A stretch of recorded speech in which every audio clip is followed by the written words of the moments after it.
జగన్ గారిని ఎదుర్కోలేక. ఎందుకంటేనండి, జగన్ గారిని ఎదుర్కోలేక జగన్ గారి ఫ్యామిలీ గురించి మాట్లాడడం, జగన్ గారి సతీమణి భారతిరెడ్డి గారి గురించి మాట్లాడడం, పిల్లల గురించి మాట్లాడడం ఈ మధ్య రాజకీయంలో చాలామందికి, అంటే రాజకీయ ప్రత్యర్థులకి ఫ్యాషన్ అయిపోయిందని చెప్పాలా. ఇప్పుడు నన్ను అడిగితే రాజకీయంగా ఎవరైతే ఇంపార్టెంటో వారి గురించే మాట్లాడాలా. ఫ్యామిలీ విషయాలు ఎందుకండి, వెనకాల ఉన్న వాళ్ళ గురించి ఎందుకు అంటే తుప్పాస్ కారణాలు చెప్పి, కొన్ని తుప్పాస్ కారణాలు చెప్పి జగన్ గారి సత్యమణి భారతిరెడ్డి గారి గురించి మాట్లాడటం అయితే జరుగుతుంది. ఒక ఎమ్మెల్యే గారు ఆయన చాలా చాలా దారుణమైన వ్యాఖ్యలు అయితే చేశాడు జగన్ గారి భార్య గారి గురించి. అంతేకాదు ఫ్యామిలీ గురించి, ఫ్యామిలీని క్లోజ్ చేసేస్తాం, ఇంకా చాలా పెద్ద పెద్ద వ్యాఖ్యలే చేశాడు ఆయన. అదేంటో ఫస్ట్ ఆయన మాట్లాడింది వింటారా? విన్న తర్వాత నేను మాట్లాడతాను. ఆయన మాట్లాడింది వినండి, విన్న తర్వాత అప్పుడు మనం మాట్లాడుకుందాం. ఫస్ట్ దీనికి లైక్ చేయండి, ఎందుకంటే మ్యాక్సిమం అందరికీ తెలియాలి ఏది నిజం జరుగుతుంది, రాష్ట్రంలో నిజం ఏంటి అబద్ధం ఏంటి, అసలు ఏం తేడా తెలియకుండా పోతుంది అనమాట. కానీ మీ బాధ్యతగా ఫస్ట్ లైక్ చేయండి. లైక్ చేస్తే ఎక్కువ మందికి నిజం షేర్ అవుతుంది. లైక్ చేసిన తర్వాత నాకు కూడా మోటివేషన్గా ఉంటుంది. కొత్తగా మన ఛానల్స్తో పక్కాగా సబ్స్క్రైబ్ చేయండి. మీ అమూల్యమైన అభిప్రాయాన్ని కామెంట్ రూపంలో తెలియజేయండి. ఫస్ట్ ఆయన ఏం మాట్లాడాడో విందాం. జగన్ గారి గురించి, జగన్ గారి ఫ్యామిలీ గురించి, అలాగే ఆయన వైఫ్ గురించి, వాళ్ళందరి గురించి ఆయన ఏం మాట్లాడాడో విన్న తర్వాత అప్పుడు నేను మాట్లాడతాను ఖచ్చితంగా. Super check పెట్టబోతున్నాం. చెస్ గేమ్లో ఉంది. చెక్ అంటే రాజుకు చూడాక మేము అతన్ని వేటాడతాం. మా ఆట సక్సెస్ అవుతుంది. మా ఆట సక్సెస్ అవుతుంది. అతనికి ఎండ్. మా కూటమి పెరిగి పెరిగి పెరిగి అంతరించే స్థాయి. అతనిది అధోగతి తరిగి తరిగి తరిగి అంతరించిపోతుంది. పార్టీ వేగం సార్ కాబోతుంది. అది తెలుసుకోవాలి. అతను ఏం చేసినా పప్పులు ఉడతాం. మేము ప్రతి అంశాన్ని తూచా తప్పగా పాటిస్తాం. అతన్ని అనేటట్టుగా చేస్తాం. అతన్ని బతుకు ఘోరం చేస్తాం. కేసులో ఇరుకోబోతున్నాను. విన్నాం కదండి. ఏంటంటే అతన్ని అంట, జగన్మోహన్ రెడ్డి గారిని అంట, అతని జీవితాన్ని ఎండ్ చేసేస్తాం. తర్వాత అతనిది అంతరిక్ష స్థాయి, మాది అంతరిక్ష స్థాయి, అతనిది అధోగతి స్థాయి. కాబట్టి అతన్ని ఆ డైనోసార్ లాగా అంతరించిపోతుంది అతని పార్టీ. అనేటట్టు చేస్తాను జగన్మోహన్ రెడ్డి గారిని. ఆయన మాట్లాడుతున్న మాటలు ఇలా చాలా మాట్లాడాడు ఆయన. తర్వాత భారతిరెడ్డి గారి గురించి, ఇలా భారతిరెడ్డి గారి గురించి ఇలా చాలా వ్యాఖ్యలు అయితే చేశాడు ఆయన, 1-2 కాదు. ఎందుకంటే ఆయన చేసిన వ్యాఖ్యలు ఎంత దారుణంగా అయితే ఉన్నాయంటే, ఏదో ఒక 400 కేజీలు బంగారం దేని మీద, ఏది లిక్కర్, ఏపీ లిక్కర్ స్కామ్లో ఆయనకి 400 కేజీల బంగారం ఇచ్చారు. అది భారతిరెడ్డి గారు దేశం దాటించేయడు ఈయన అనమాట. ఒకసారి వింటారా? చిట్టు 2 ద్వారా చిట్టు 1 కూడా ఈడీ కూడా ఎంక్వైరీ స్టార్ట్ చేసి వాళ్ళ పెదనాన్న కొడుకులు ఇద్దరి పైన, సునీల్ కుమార్ రెడ్డి అనే అతని పైన వాళ్ళు ఎంత బంగారు ఉన్నారనేది కూడా డేటా ఎంత బంగారం అన్ని ఆటోమేటిక్ గా షేప్ అప్ అయి ఫైనల్ కాబోతుంది. కాబట్టి నేను అడ్వాన్స్ గా జరగబోయేది ఇదే అని చెప్తున్నా. అదే కాకుండా ఎలక్షన్లు మన పుల్లెందలో సూపర్ చెక్ పెట్టాము, ఒంటిమిట్లో పెట్టాము. ఇంకా 150 రోజులు ఉంది. లోపల కేసులు కొలికి వస్తాయి, ఇంకా అభివృద్ధి జరుగుతుంది. అమరావతికి నిన్న నిధులు వచ్చినట్టు, ఓపెన్ గా రుణాలు వచ్చినట్టు పత్రికలు వచ్చినాయి, టీవీలు వచ్చినాయి. అదే శాసకీయ ఫండ్స్ పంచాయతీ రాజ్కి వచ్చినాయి. గ్రామీణ ఉపాధి డబ్బులు రిలీజ్ అయ్యాయని పత్రికలు టీవీలో వచ్చింది. కాబట్టి ప్రోగ్రెస్ అనేది కనపడుతుంది, వాళ్ళ దరిద్రం గట్టి కనపడుతుంది.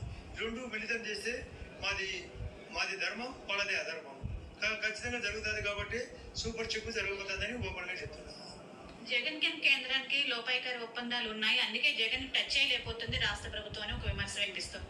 ఇప్పుడు ఎంతో కూటమి బలంగా ఉంది అని చెప్పడానికే నడ్డా గారు సెప్టెంబర్ 14వ తేదీ నాడు వైజాగ్ గురించి చెప్పాడని స్పష్టంగా. ఈయన చాలా వ్యాఖ్యలు మాట్లాడాడండి. ఏంటంటే అందు గురించి మొత్తం మ్యాక్సిమం అన్ని ఛానల్లో ఆయన మీద దృష్టి పెట్టాయి.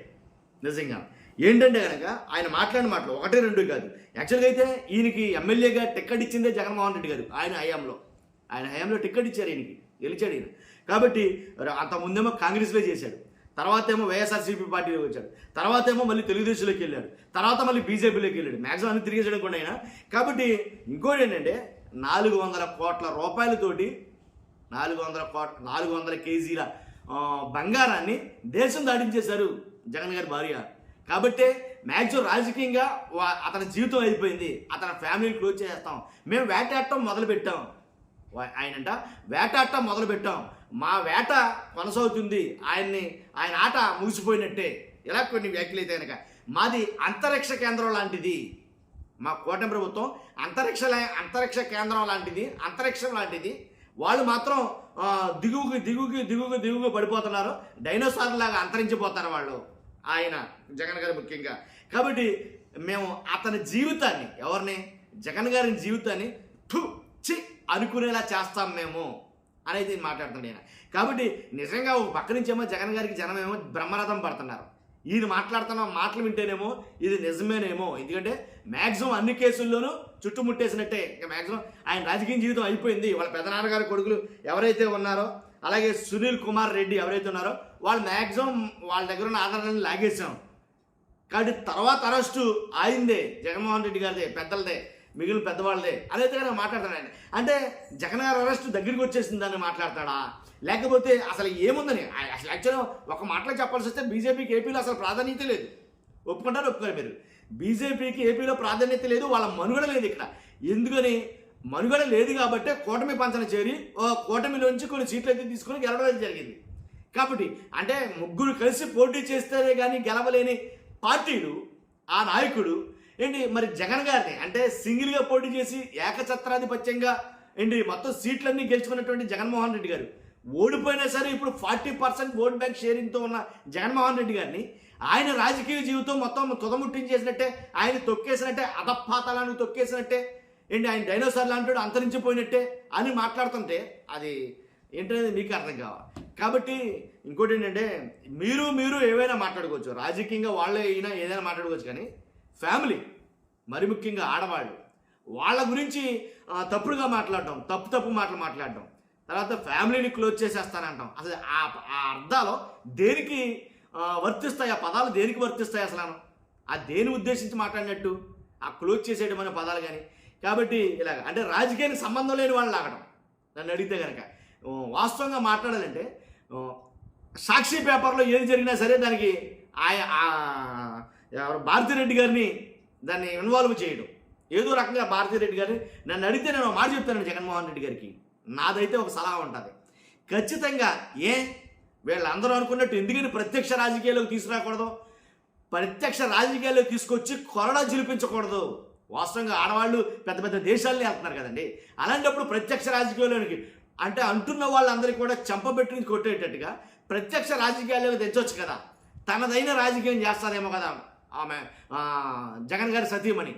కానీ ఆ రాజకీయం ఏంటో చెవి చూపించవచ్చు కదా వీళ్ళకి ఆంధ్రప్రదేశ్లో. కానీ ఇంకా ఒక రకంగా ఉంటుందేమో రాజకీయంగా అని నాకు అనిపించింది. కానీ తప్పే ఉంది, ఎక్కడో ఇక్కడ ఒక సీటు తీసుకోవడం, ఎమ్మెల్యేగా ఓ ప్రాంతాన్ని ఎంచుకోవడం, నియోజకవర్గాన్ని ఎంచుకోవడం, ఆ నియోజకవర్గం నుంచి ఎమ్మెల్యేగా గెలిపించడం, ఎమ్మెల్యేగా గెలిపించిన తర్వాత తమ రాజకీయం ఏంటో చూపించవచ్చు కదా. నిజంగా పద్దాక జగన్ గారి వెనక భారతిరెడ్డి గారు ఉన్నారు, ఏ నిర్ణయం తీసుకోవాలన్నా భారతిరెడ్డి, ఇలా కొన్ని అపవాదాలు అయితే వేస్తారు. అది ఎంతవరకు వాస్తవం మీకు నాకు తెలుసు, కానీ అవే నిజం చేసేయచ్చు కదా అనేది నా అభిప్రాయం.